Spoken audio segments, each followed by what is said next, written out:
জয় শ্রী রাধে।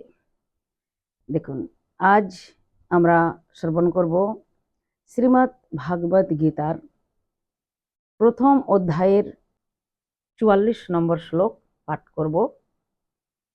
অহো বত মহত পাপম করতুম ব্যবসিতা বয়ম যদ রাজ সুখ লোভেন হন্তম স্বজন মুপাদতঃ। এর বাংলা অনুবাদ: কি আশ্চর্যের বিষয় যে আমরা রাজ্য সুখের লোভে স্বজনদের হত্যা করতে উদ্যত হয়ে মহাপাপ করতে সংকল্পবদ্ধ হয়েছি। তাৎপর্য বলছেন,